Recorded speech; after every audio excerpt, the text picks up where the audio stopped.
عدالت کہتی ہے کہ ہمیں یہ بات ہی واضح نہیں ہو سکی کہ آخر وہ بات کیا تھی، وہ کون سی بات تھی جس نے نیب کو اس کیس میں متحرک کیا۔ کہتی ہے عدالت کہ نیب نے کبھی کہا کہ تحقیقات کے نتیجے میں یہ بات سامنے آئی کہ بڑے پیمانے پر عوام کو لوٹا گیا، اس لیے ہم نے کیس آگے بڑھایا، اور نیب نے کبھی یہ کہا کہ عوامی شکایات کے نتیجے میں کارروائی شروع کی۔ نیب کا موقف ہی کلیئر نہیں رہا اور اس ملک کے عوام کو بار بار ان کے بنیادی حقوق سے محروم کیا گیا، یہ کہا سپریم کورٹ آف پاکستان نے۔ اب آگے اس فیصلے کے بعد سپریم کورٹ آف پاکستان نے اسی فیصلے میں اس فیصلے سے ہٹ کر یہ لکھا ہے کہ جب بھی اس ملک میں آئین کی بالادستی کے لیے کوششیں کی گئیں اسے بھرپور طاقت سے ناکام بنا دیا گیا۔ غیر جمہوری قوتوں کی طرف سے بار بار براہ راست غیر آئینی مداخلت اور ہیرا پھیری، مینیپولیشن کا لفظ استعمال کیا گیا اور مینیپولیشن کی گئی۔ سپریم کورٹ پاکستان کہتی ہے کہ ایسا معاشرہ جس میں مساوات ہو ابھی دور کا خواب لگتا ہے۔ ایک شعر بھی لکھا انہوں نے، کہا اب تلک تو دیکھ نہ پائے دیکھنا ہم جو چاہتے تھے۔ اس کیس کے بارے میں سپریم کورٹ پاکستان نے کہا کہ یہ کیس بنیادی حقوق روندے جانے کی ایک کلاسک ایگزامپل ہے۔ اس کیس میں نیب کا رویہ واضح طور پر بتاتا ہے کہ نیب کس طریقے سے قانون کو نظر انداز کرتا ہے، اور ساتھ ہی عدالت نے حوالہ دیا اس بات کا کہ نیب آرڈیننس کے سیکشن 9 کے مطابق اگر نیب کا کوئی تحقیقات کار انویسٹیگیٹر کسی کیس کے دوران غلط معلومات دے تو اسے 10 سال قید ہو سکتی ہے، ریگریس امپریزنمنٹ ہو سکتی ہے 10 سال کی۔ عدالت نے کہا کہ بادی نظر میں اس بات پر یقین کرنے کی کوئی ایسی ٹھوس وجہ نہیں کہ پٹیشنرز نے کوئی ایسا جرم کیا ہو جس کی بنیاد پر ان کے خلاف نیب آرڈیننس کے تحت کارروائی کی جا سکے۔ کرپشن کے خلاف قوانین کو سیاسی مخالف کا بازو مڑوڑنے کے لیے پاکستان میں استعمال کیا گیا تاکہ انہیں عارضی طور پر ہی صحیح منظر نامے سے ہٹایا جا سکے۔ سپریم کورٹ نے کہا ہے کہ پاکستان میں کرپشن کے قوانین کو اس طرح استعمال کیا گیا کہ سیاسی مخالف کا بازو مروڑا جائے اور ٹیمپرریلی صحیح اس کو کم از کم سیاسی منظر نامے سے ہٹایا جا سکے۔ ان قوانین کو کامیابی سے سیاسی وفاداریاں تبدیل کرنے کے لیے استعمال کیا گیا۔ عدالت کہتی ہے بونوں کو سلیکٹ کیا گیا، پرورش کی گئی، منظر عام پر لایا گیا، طاقت دی گئی، بدنام اور جرائم پیشہ افراد کو مختلف عہدوں پر تعینات کیا گیا، اور کہا کہ ریاست کا کوئی بھی ادارہ اس عمل سے دور نہیں رہا، سب کے سب اس میں ملوث رہے۔ نیب آرڈیننس کے بارے میں عدالت کہتی ہے کہ نیب آرڈیننس آغاز سے ہی متنازع رہا۔ نیب کے امتیازی رویے کی وجہ سے لوگوں کا نیب پر اعتماد مجروح ہو گیا ہے۔ عدالت نے کہا کہ نیب سیاسی تفریق کی ایک سمت، پولیٹیکل ڈیوائیڈ کی ایک طرف، سیاسی تفریق کی ایک سمت کارروائی کرنے سے گریزاں رہتا ہے۔ سیاسی تفریق کی ایک طرف کارروائی نہیں کرتا نیب، حالانکہ اس طرف بڑے بڑے مالی سکینڈلز کے الزامات ہیں، جبکہ سیاسی تفریق کی دوسری طرف لوگوں کو گرفتار کیا جاتا ہے اور مہینوں یا سالوں تک لوگوں کو گرفتار رکھا جاتا ہے، حالانکہ قانون کے مطابق نیب ٹرائل کو 30 دن میں مکمل کرنے کا پابند ہے۔ نیب کے غیر پیشہ ورانہ اور غیر مخلصانہ رویے کی وجہ سے اس کا کنوکشن ریٹ اتنا کم ہے۔ نیب کے اسی رویے کی وجہ سے لوگ بھی نیب پر تنقید کرتے ہیں۔ یورپی کمیشن نے حکومت پاکستان پر زور دیا کہ وہ نیب کو مزید آزادی اور خود مختاری دے، اور آخر میں عدالت کہتی ہے گرفتاری، کسی بھی شخص کو گرفتار کرنا ایک بڑا سنجیدہ معاملہ ہے اور اسے گرفتاری کو ہراساں کرنے کے حربے کے طور پر استعمال نہیں کرنا چاہیے۔ غلط سزا کا نتیجہ غلط رہائی سے زیادہ برا ہوتا ہے، wrong acquittal versus wrong conviction. کسی انسان کی گرفتاری اسے ناقابل تلافی نقصان پہنچاتی ہے۔ عام طور پر لوگ ہوتے ہیں، عوام ہوتی ہے، وہ سزا کے بغیر گرفتاری یا سزا کے بعد گرفتاری اس کا فرق تک نہیں سمجھتے، یعنی کہ تاثر لوگوں میں جاتا ہے کہ اگر کوئی گرفتار ہوا ہے تو یقیناً جرم کیا ہوگا تبھی گرفتار ہوا ہے نا۔ لوگوں کو اس بات کا اندازہ ہی نہیں ہوتا کہ بہت سارے لوگ اس بنیاد پر گرفتار ہیں کہ ان پر الزام ہے اور الزام ثابت ہی نہیں ہوا ہوتا، اس بنیاد پر لیکن گرفتار کر لیا جاتا ہے۔ آخر میں عدالت کہتی ہے عدالتوں کو اپنی آئینی ذمہ داریاں نبھانے میں ہچکچانا نہیں چاہیے، خاص طور پر اس وقت جب بات لوگوں کے بنیادی حقوق کی ہو۔ جب تک ہم جمہوری اقدار پر مبنی کلچر کو فروغ نہیں دیں گے، مساوات پر مبنی معاشرہ ایک خواب ہی رہے گا۔ بقول جالب سپریم کورٹ نے کہا ظلم رہے اور امن بھی ہو، کیا ممکن ہے تم ہی کہو۔ یہ آج کے اس فیصلے کا اور سپریم کورٹ آف پاکستان کی کچھ ڈیٹیلز تھیں جو کہ سعد رفیق صاحب کے حوالے سنایا گیا۔ زلفی بخاری صاحب ہمارے ساتھ موجود ہیں، چھوٹا سا بریک لے لیتے ہیں اور وزیر اعظم پاکستان کے معاون خصوصی زلفی بخاری صاحب کہ جن کی خود کی بھی ڈوئل نیشنلٹی ہے اور اس حوالے سے انہوں نے کامنٹ بھی فرمایا، ابھی مسکرا بھی رہے ہیں اس بات، ذرا ان سے ہم معصومانہ سوالات کرتے ہیں ایک بریک کے بعد۔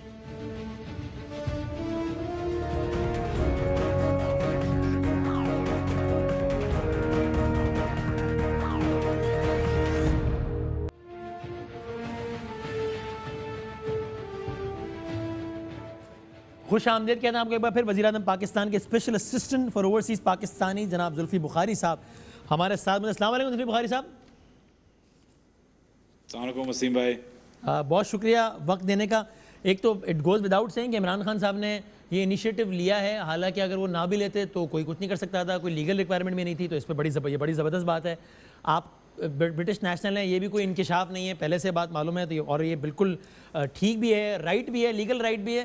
اور اس میں تو میرا خیال ہے اس میں تو کوئی کلیریفیکیشن کی بھی ضرورت نہیں ہے کہ جو بیرون ملک مقیم پاکستانی ہے, جو ڈوئل نیشنل ہے یا کسی کا پی آر ہے کہ گرین کارڈ ہے, تو اس کی حب الوطنی کم ہے یا زیادہ ہے. میں سمجھتا ہوں وہ بھی بالکل اتنا ہی حب الوطن ہے جتنا میں ہوں. یعنی یہ مجھے رائٹ نہیں ہے کہ میں کسی کی حب الوطنی پہ سوچوں بھی. تو آئی تھنک یہ میں اس لیے کہہ رہا ہوں کہ اس پر تو کوئی ڈیبیٹ بھی نہیں ہونی چاہیے. کسی کی حب الوطنی میں شک کرنے کا تو سوال ہی پیدا نہیں ہوتا.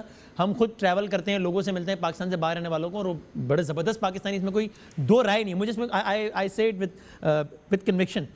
اب سوال صرف یہ ہے کہ زلفی بخاری صاحب, قانونی طور پر بھی آپ اس وقت جس عہدے پر بیٹھے ہیں یا اور مشیران کچھ بھی غلط نہیں کر رہے, یہ بھی طے ہے بالکل.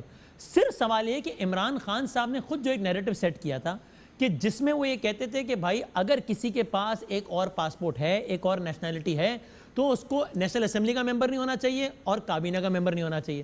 وہ آپ لوگوں کے پاس ہیں اور آپ کابینہ کے ممبر ہیں. ناؤ آئی انڈرسٹینڈ, آئی نو کہ کابینہ کے ٹیکنیکلی آپ لوگ ممبر نہیں ہیں, اور کابینہ میں آپ جاتے ہیں بائی انویٹیشن, ہر ہفتے انویٹیشن آتے ہیں اور آپ جاتے ہیں.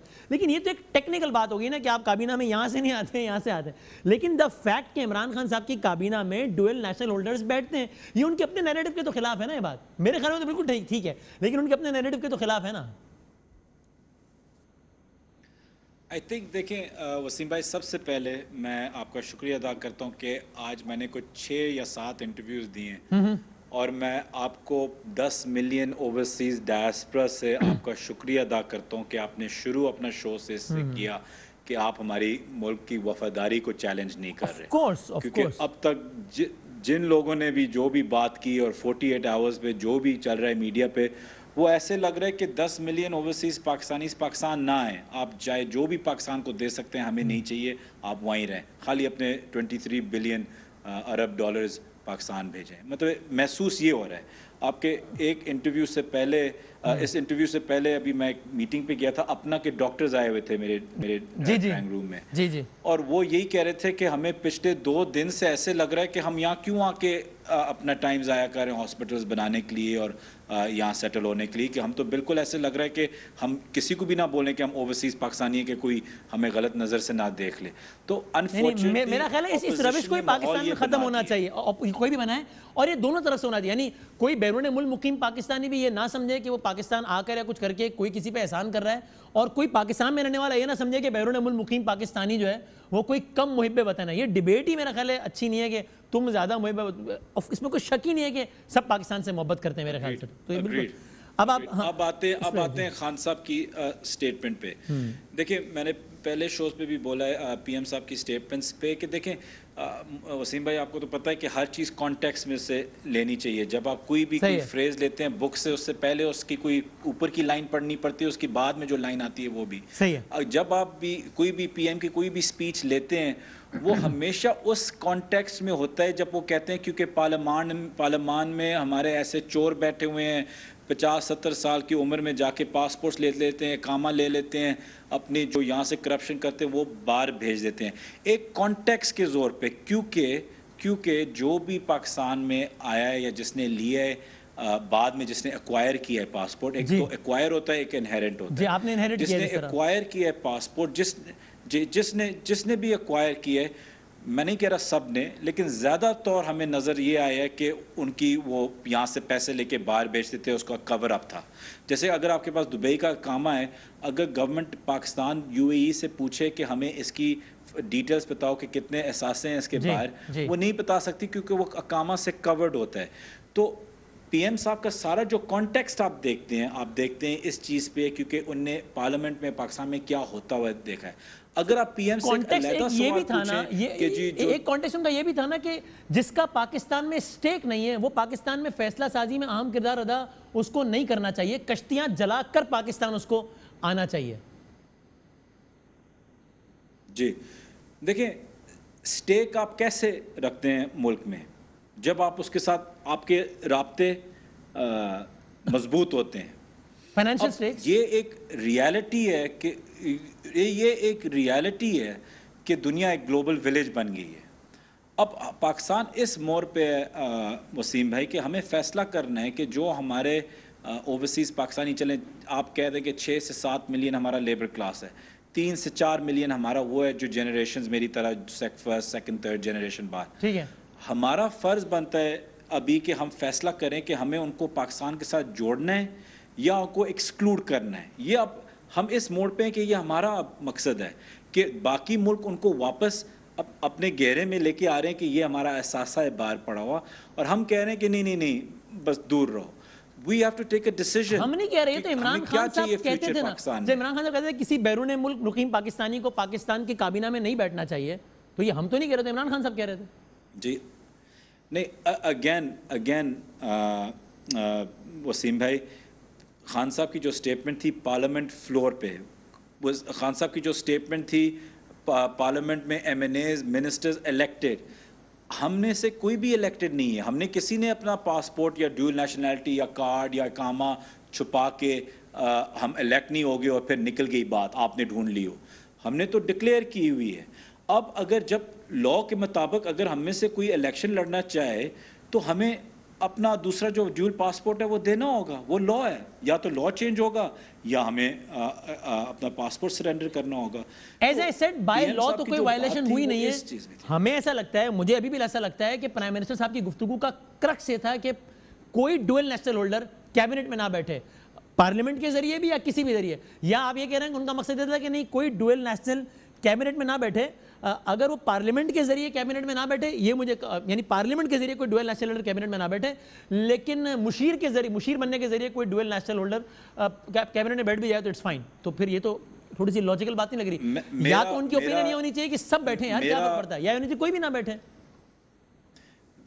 میرا یہ اپینین ہے، اور میں صحیح بھی ہو سکتا ہوں غلط بھی.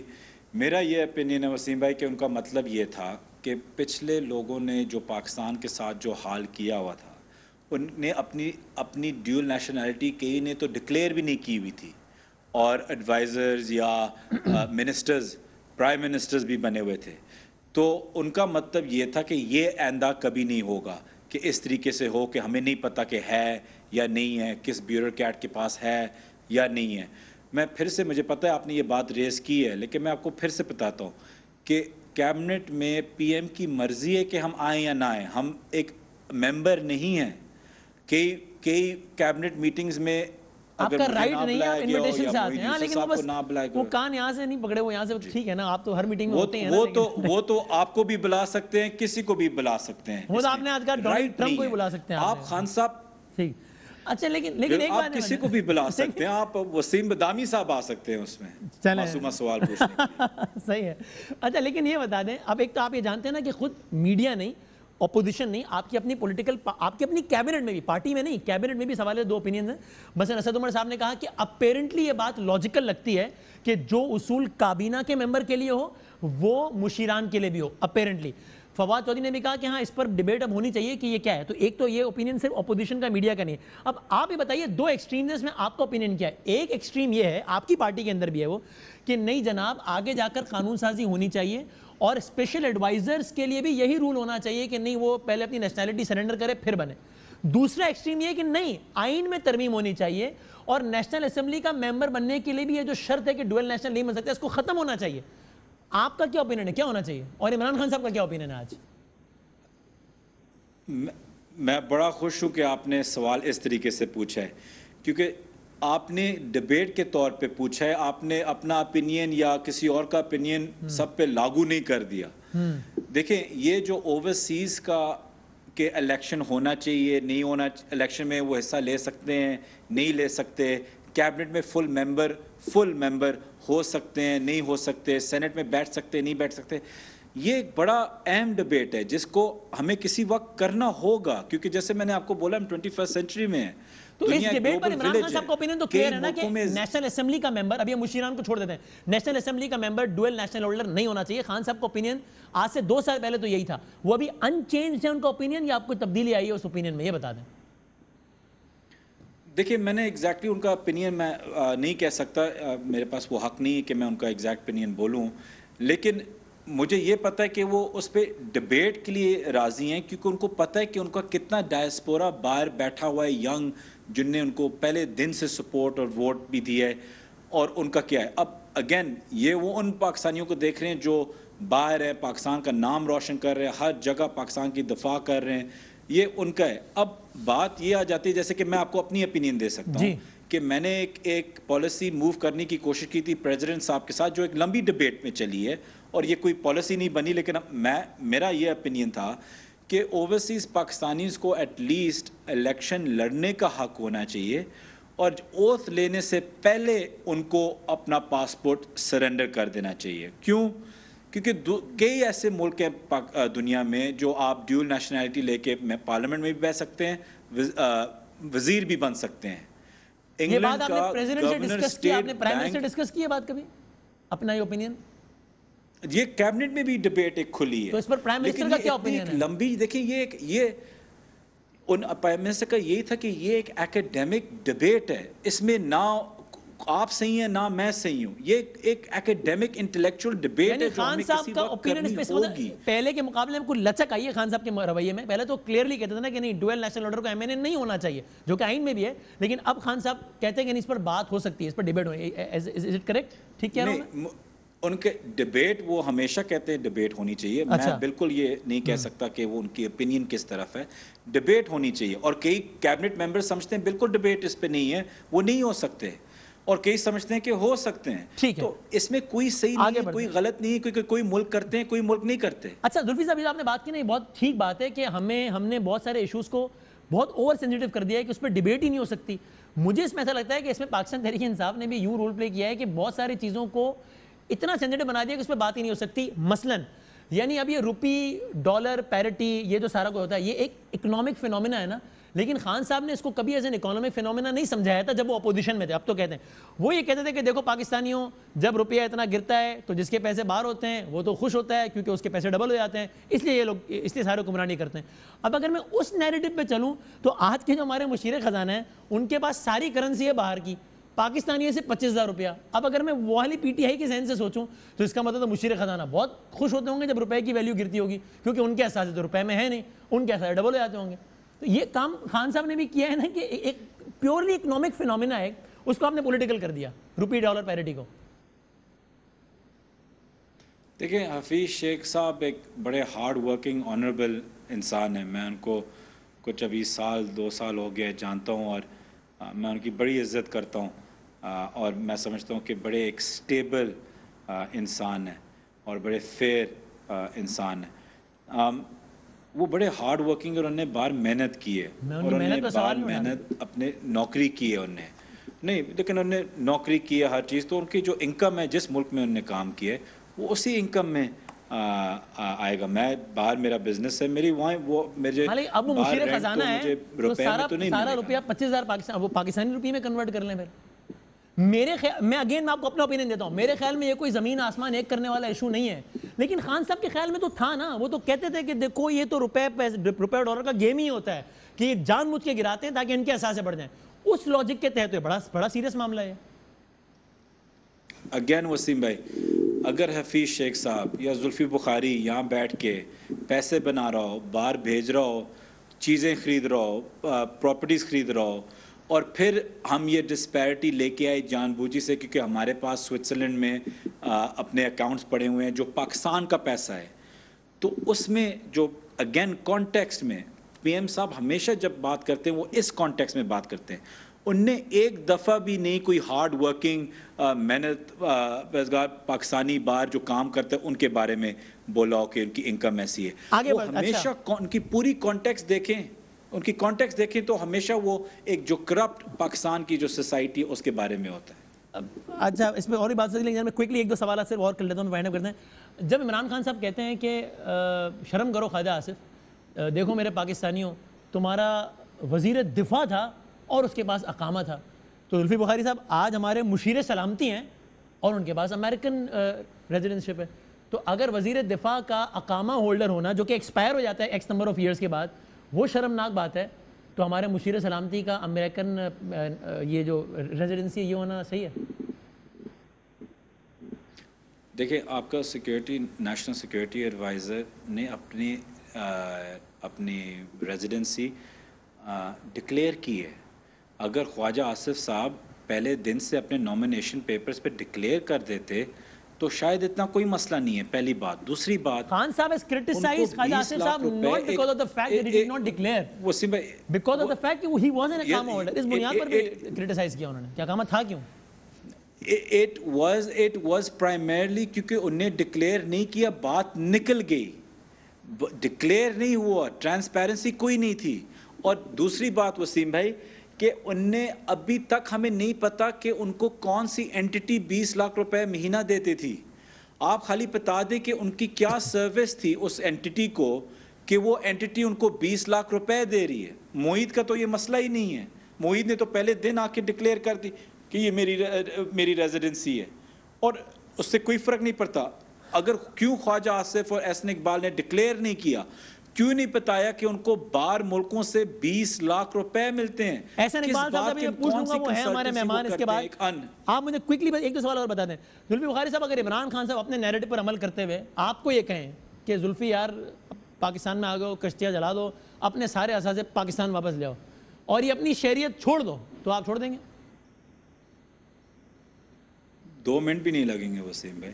خان صاحب کہیں گے پتہ ہے کہ اچھا خان صاحب ہماری لویلٹی کیسے جاتی ہے. اور دوسری بات یہ بتائیے, کیونکہ خان صاحب کہتے تھے کہ لوگ باہر سے آتے ہیں بریف کیس لے کے, پاکستان میں حکمرانی کرتے ہیں, پھر واپس چلے جاتے ہیں. تو ابھی آپ آئے ہیں, آئی نو کہ اس سے پہلے آپ بھی فریکوینٹلی وزٹ کرتے رہے پاکستان میں, دیٹ آئی نو, لیکن ابھی آپ ظاہر ہے اتنے لمبے عرصے کے لیے پہلی بار آئے ہیں جب آپ کے دوست اقتدار میں آئے. تو جب ظاہر اقتدار تو آنی جانی چیز ہے, جب آپ کے دوست کا اقتدار نہیں رہے گا تب بھی آپ پاکستان میں رہیں گے؟ اب you are here for good now? جی میں بالکل ادھر ہی ہوں اور یہیں رہوں گا. اور آخری بات یہ بتا دیں, آپ اوورسیز پاکستانیز کے ظاہر ریپرزینٹ کرتے ہیں, وہ ہمارے وزیر ہوا بازی کا جو بیان تھا, آپ کے خیال میں جس انداز سے انہوں نے بیان دیا وہ ٹھیک تھا, اس سے پاکستان کی نیک نامی ہوئی, یا ان کو بہتر انداز میں اپنا کیس پریزنٹ کرنا چاہیے تھا؟ آئی تھنک ہم کیس پرابلی بہتر طریقے سے ایک سم اپ کر سکتے تھے, لیکن اس میں ایک دیکھیں ایک مشکل فیصلہ ہے. اس میں میں آپ کو 1 منٹ خرید لوں گا.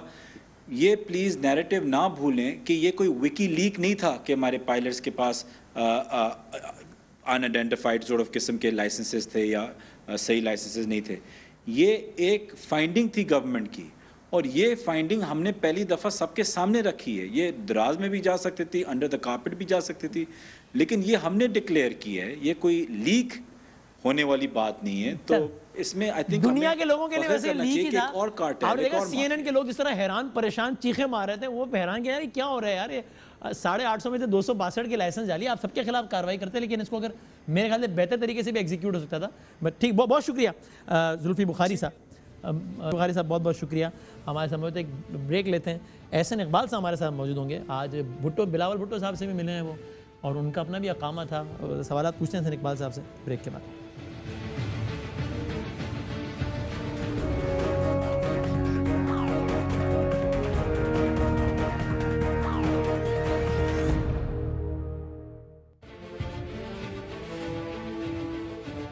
خوش آمدید کہتا ہوں ایک بار پھر. اس سے پہلے کہ احسن اقبال صاحب سے بات کریں, ہمارے ساتھ موجود ہیں. ایک ریمائنڈر بہت زیادہ ضروری ہے, اور وہ ہے ہمارے ایک بہت بڑے قومی مسئلے سے متعلق, جو کہ ہے پاکستان سے متعلق.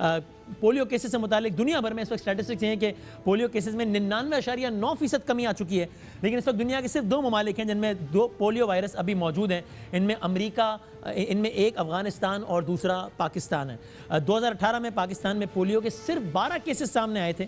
2019 میں اس کی تعداد خطرناک حد تک بڑھ گئی, اور پولیو وائرس سے 147 بچے مفلوج ہوئے. کہاں 12 کیسز اور کہاں 147 کیسز. 2020 میں اب تک 56 پولیو کیسز سامنے آ چکے ہیں. دسمبر 2019 سے فروری 2020 کی حفاظتی ٹیکوں کی مہم سے قطرے نہ پلائے جانے والے بچوں کی تعداد 1.8 ملین سے کم ہو کر 0.5 ملین تک پہنچ گئی ہے. اکثر بچے والدین کے انکار کی وجہ سے حفاظتی ٹیکے لگنے سے محروم رہ جاتے ہیں. پاکستان میں ابھی بھی پولیو ہونے کی وجہ یہ ہے, ایک پاکستان ایک افغانستان ہے, 2 ممالک ہیں. پاکستان میں وجہ یہ ہے کہ پولیو وائرس سے لا علمی کی وجہ سے تمام بچوں کو پولیو سے بچاؤ کے قطرے نہیں پلائے جاتے, چونکہ مختلف متس پائے جاتے ہیں, مختلف باتیں کی جاتی ہیں اس حوالے سے. پولیو سے اپنے بچوں کو بچانے کے لیے پولیو پروگرام, ویکسین کی حفاظت اور افادیت پر اعتماد بہت ضروری ہے. ضروری ہے کہ والدین اپنے بچوں کو پولیو مہم کے دوران پولیو سے بچاؤ کے قطرے پلائیں تاکہ تمام بچے اس مفلوج بیماری سے محفوظ رہیں اور انشاءاللہ ہمارا مستقبل بھی محفوظ رہے. یہ ایک سب کو ریمائنڈر ہے. ہمارے مذہبی علماء بھی اس حوالے سے بات کر چکے, اس میں کوئی شک نہیں ہے کہ یہ چیز بہت زیادہ ضروری ہے ایک بہتر پاکستان کی خاطر. پلیز اس کو ایزی اور اس کو لائٹ نہ لیجیے. احسن اقبال ہمارے ساتھ. السلام علیکم احسن صاحب.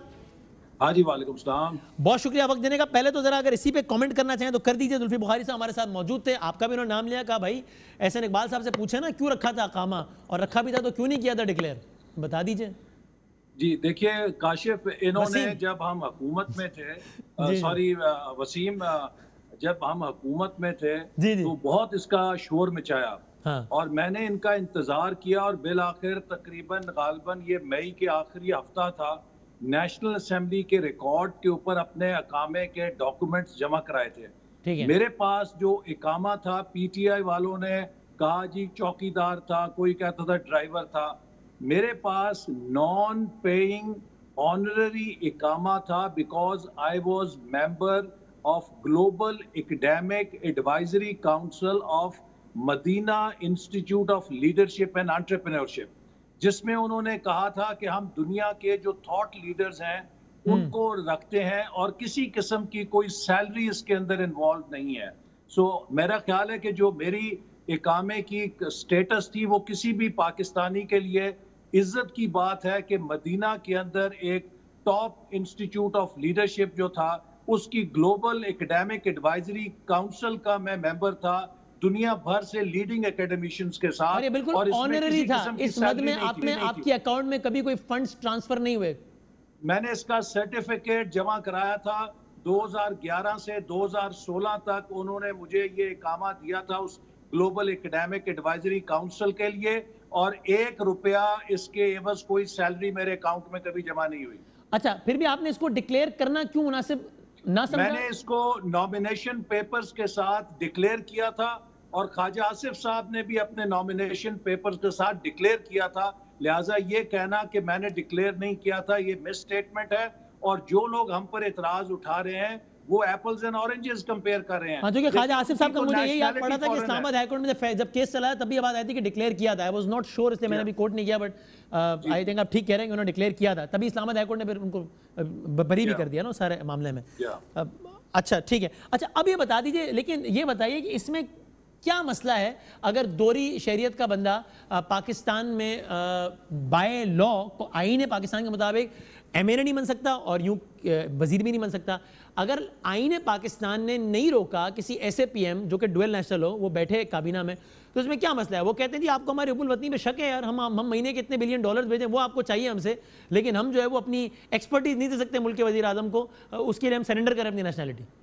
جی دیکھیے, جو اوورسیز پاکستانیز ہیں وہ پاکستان کا بہت قیمتی اثاثہ ہے, اور کسی بھی آپ اوورسیز پاکستانی کو کسی بھی پروفیشنل سیٹ اپ کے اندر بلا سکتے ہیں, ان کی خدمات سے فائدہ اٹھا سکتے ہیں, چاہے وہ ڈاکٹرز ہیں چاہے وہ انجینئرز ہیں جی. لیکن جو کیبنٹ ہے پاکستان کی, یہ ایک پاکستان کا سوورن ادارہ ہے, ایک ہائیسٹ فورم ہے کہ جہاں پر پالیسی میکنگ ہوتی ہے, اور یہ سیکرٹ ایکٹ کے انڈر آتا ہے. جو بھی فیڈرل منسٹر ہے وہ اوتھ آف آفس لیتا ہے کہ میں کابینہ کے تمام معاملات جو رازداری کے ہیں ان کو راز رکھوں گا اور میں آئین کے اوپر چلوں گا. ایک ایسا شخص جس نے کوئی اوتھ آف آفس سیکرسی کا نہ لیا ہو اور اس کی نیشنلٹی ڈیول ہو, اب اگر یہ بتائیے کہ کابینہ کے سامنے ایک ایسا معاملہ درپیش ہے کہ جس میں ایک طرف پاکستان کا مفاد ہے اور دوسری طرف اس ملک کا مفاد ہے جس کا وہ شخص شہری ہے, تو اس کا ووٹ کس کی طرف ہوگا, وہ کس کے مفاد کی نگہبانی کرے گا. اور اگر اس کے تمام اثاثے بھی باہر ہیں تو لا محالہ وہ شاید اس ملک کا زیادہ خیر خواہ ہوگا کہ جس میں اس کے اثاثے ہیں. تو لہٰذا یہ نیشنلٹی کا مسئلہ سینس ہے کہ جب آپ کے ہاں کوئی نیشنل انٹرسٹ جس میں کہ ہم گلوبل ورلڈ میں ہیں اور آپس میں ممالک کے آپ دیکھ رہے ہیں کتنے مفادات کا ٹکراؤ بھی ہوتا ہے, تو اس شخص کی پوزیشن کیا ہوگی. لہٰذا کیبنٹ کی ایک بڑی محترم حیثیت ہے, اور اس کے اندر وہی شخص ہوتا ہے کہ جس کی 100% پاکستان کے ساتھ پاکستان کی ریاست. ایسے نہیں صاحب, اس کا ایک کاؤنٹر آرگومنٹ بھی ہے نا, اس کا کاؤنٹر آرگومنٹ یہ کہ ایک تو دنیا گلوبل ورلڈ ہے یار, تو اب یہ تو بارڈرز ویسے ہی مطلب ایک اعتبار سے تھوڑے سے irrelevant ہو گئے ہیں. دوسری بات یہ کہ بھئی کسی بندے کو غداری کرنے کے لیے مطلب اگر اللہ نہ کرے اگر کسی نے کرنی ہی ہے غداری تو وہ تو صفوں کے اندر بھی ہو سکتا ہے کوئی بھی, اس کے لیے ضروری تو نہیں ہے کہ کوئی ڈویل نیشنل کوئی اپورچونٹی ملے گی, یہ کام تو کوئی بھی کر سکتا ہے. اور تیسری بات یہ کہ دنیا کے کئی ممالک ہیں کہ جو کہ یعنی دونوں طرح کی مثالیں ہیں دنیا میں, دنیا کے کئی ممالک ہیں جو کہ اس بات کی آزادی دیتے ہیں کہ دوسرے ملک کا شہری بھی جو ہمارا پارلیمان کا ممبر بن سکتا ہے. دیکھیے نا, یہ تو سنگاپور کے اندر ان کی سول سروس جوائن کرنے کے لیے آپ پر کوئی نیشنلٹی کی پابندی نہیں ہے. آپ امریکن شہری, پاکستانی شہری ہو سکتے ہیں اور سنگاپور کی سول سروس جوائن کر سکتے ہیں. ایسی ریاستیں بھی ہیں کہ جن کی کوئی زیرو سیکیورٹی کنسیڈریشن ہے. آپ تو اپنے ملک کے اندر انٹرنیشنل این جی اوز کو کام کرنے کی اجازت نہیں دیتے کہ جناب ہمارے ہاں سیکیورٹی کے بہت زیادہ مسائل ہیں. تو یہ اگر تو آپ فیصلہ کر لیں, اوپن کر دیجئے, پھر دنیا کی ہر نیشنلٹی کو موقع دیجئے کہ وہ پاکستان میں الیکشن بھی لڑے اور کابینہ کے اندر بیٹھے. لیکن اگر آئین اور قانون ہے جو اس کے اوپر ایک بندش لگاتا ہے, تو چونکہ اس حکومت نے ایک بے قاعدگی کی ہے, اس بے قاعدگی کو جسٹیفائی کرنے کے لیے اب ہم گلوبل ویلیج کے دلیلیں دیں, ہم یہ دلیلیں دیں کہ خان صاحب غلط نہیں کر سکتے. دیکھیے اوورسیز پاکستانیز کا جو ٹیلنٹ ہے بہت قیمتی ہے, وہ پاکستان آ کے اپنے اپنے شعبوں میں خدمات سر انجام دے سکتے ہیں. لیکن اگر آپ نے پاکستان کی کابینہ میں بیٹھ کے اس ملک کے قسمت کے فیصلے کرنے ہیں, پھر آپ کے پاس صرف اور صرف اس ملک کی نیشنلٹی ہونی چاہیے. یہ میری رائے. ٹھیک ہے, اچھا ٹھیک ہے, اس طرح میں نے کہا کہ یہ ایک ایسی چیز ہے جس میں ڈیبیٹ ہو سکتی ہے اور اس کو ہمیں حب الوطنی یا ملک دشمنی اور اس سے بالا تر ہو کر اس کو ایز این ایکیڈمک ڈیبیٹ ٹریٹ کرنا چاہیے. اس پہ پی ٹی آئی نے بھی ماضی میں کام کیا اور غلط کیا کہ اس کو اٹیچ کر دیا تھا بہت سارے حساس معاملات سے. لیکن میں آپ کو بتاؤں کہ آپ نے ابھی ان سے سوال کیا تھا, وہ کہہ تو بڑے ریلیکٹنٹلی کہ میں یہاں پہ رہوں گا. ہماری 70 سال کی تاریخ یہ بتاتی ہے کہ یہ جتنے مہمان اداکار اقتدار کے جھولے لینے آتے ہیں اس کے بعد کدھر ہیں. مجھے آپ بتائیے کہ آج بڑا احترام ہے ان کا, ذاتی طور پہ میں جانتا ہوں شوکت عزیز صاحب پاکستان کے پرائم منسٹر رہے نا, انہوں نے اقتدار میں تو انجوائے کیا, لیکن جس دن وزارت عظمیٰ ختم ہوئی چلے گئے. اسی طرح بے شمار لوگ یہاں پر آئے, اقتدار کے مزے لیے, اور جس دن اقتدار ختم ہوا بریف کیس اٹھایا اور چلے گئے. سوال یہ ہے کہ اس ملک کے اندر اگر آپ مزے لینے آتے ہیں اقتدار کے تو سٹیکس کے ساتھ آئیں نا. اب آج میں دیکھتا ہوں کہ جو ٹویٹر کے اوپر سوشل میڈیا پہ یورپ اور امریکہ میں مزے لے رہے ہیں لوگ, جو وہاں کی جمہوریتوں کے مزے لے رہے ہیں, وہ پاکستان میں ڈکٹیٹرشپ کی وکالت کر رہے ہوتے ہیں کہ پاکستان میں ڈکٹیٹرشپ ہونی چاہیے, فوجی حکومت ہونی چاہیے. ڈکٹیٹرشپ کی تو حمایت میرے خیال میں نہیں کی جا سکتی کسی ٹھیک بات. لیکن اب ایسا ایک بات ہے, اب دیکھیں نا پھر تنقید تو پھر آپ کی پارٹی پر یہ ہو سکتی ہے نا کہ بھئی آپ کے لیڈران تو ڈویل نیشنل ہولڈرز نہیں ہیں, پھر بھی وہ وزیر اعظم بننے پاکستان آتے ہیں اور ورنہ نہیں ہوتے. 88 سے 99 تک 2 بار وزیر اعظم بنے تو رہے, پھر 10 سال جدہ, پھر وزیر اعظم بنے تو آئے, پھر لندن. نہیں Wasim, I think this is unfair comment. آپ کو پتا ہے کہ جب انہیں جنرل مشرف نے زبردستی جلا وطن کیا, وہ پاکستان آئے, زبردستی پاکستان آئے, اور ان کو پھر ڈیپورٹ کیا گیا. اس وقت تو معاہدہ کر کے چلے گئے نا. مشرف صاحب کا ٹیک اوور تو بالکل غلط تھا, وہ تو اس میں کوئی شک نہیں ہے. اس وقت تو معاہدہ کر, غوث علی شاہ نے کہا کہ میں برابر والے اس میں تھا, مجھے ہی پتہ نہیں چلا, جہاز میں اتنی بھی جگہ نہیں تھی کہ مجھے بھی لے آتے. وہ تو پارٹی کے لیڈران کو بھی نہیں پتا تھا اور چلے گئے. مجید نظامی صاحب نے جب ایڈیٹرز کی میٹنگ ہوئی تو جنرل مشرف سے سوال پوچھا کہ آپ نواز شریف صاحب کو اتنا برا بھلا کہتے ہیں پر ان کو ملک سے باہر تو آپ ہی نے بھیجا ہے. تو جنرل مشرف نے انہیں کہا کہ بھئی یہ میں کیا کرتا, ہمارا تیل ختم ہو گیا تھا. تو ایک دوست ملک سے مفت تیل لینے کے لیے اس کے عوض انہوں نے شاید وہ ان کی بات مان لی. سوال یہ ہے کہ نواز شریف صاحب اور شہباز شریف صاحب اپنی فری ول سے تو نہیں گئے. ایک قیدی کو تو آپ یہ الزام نہیں دے سکتے کہ وہ کدھر گیا ہے. جنرل مشرف نے اگر انہیں بھیجا اور ان کے عوض ایک دوست برادر ملک سے کنسیشنل تیل حاصل کیا تو اس میں ان کا کیا قصور ہے؟ اس میں تو پاکستان کا فائدہ ہوا. لیکن یہ سوال تو مشرف صاحب سے ہونا چاہیے اور ہم نے کیا بھی ہے. مشرف صاحب نے ہم سے بھی نشست میں ایک دفعہ کہا تھا کہ بھائی جس کا خلاصہ یہ تھا کہ بھائی مجھے فلاں ملک کی طرف سے بڑا پریشر تھا تو میں نے دے دیا. تو ہم نے بھی ان سے سوال پوچھا تھا کہ بھائی آپ کے خیال میں نواز شریف جو ہے وہ ریاست کے مجرم تھے نا, آپ کے مجرم تو نہیں تھے, تو اگر ریاست کے مجرم تھے تو آپ کو کس نے حق دیا تھا کہ خود جو ہے وہ اپنی ریلیکسیشن کے لیے چھوڑ دیں؟ یہ سوال تو ان سے بنتا ہے.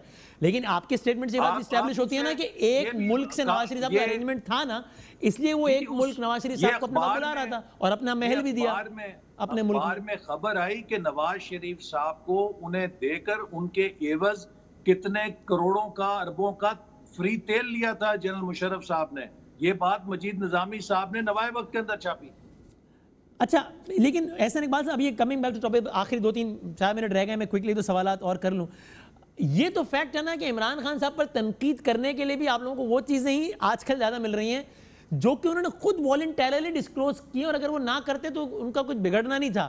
شوگر کمیشن، کوئی ایسا سڑک پہ 80 لاکھ آدمی نہیں آ گیا تھا کہ جس کی وجہ سے ان کو واجد ضیاء کو بلا کے ایک شوگر کمیشن بنانا ہی پڑتا جس سے جہانگیر ترین کا نام آتا۔ آج آپ اس کمیشن کی بنیاد پہ تنقید کرتے ہیں جو کہ آپ کا حق ہے، لیکن وہ ان کی اپنی، خان صاحب نے کام کیا، آج یہ اثاثوں پر تنقید ہو رہی ہے جو کہ ہم سب کا حق ہے، لیکن خان صاحب چوز ٹو ڈو اٹ، ورنہ وہ نہ کرتے یہ کام۔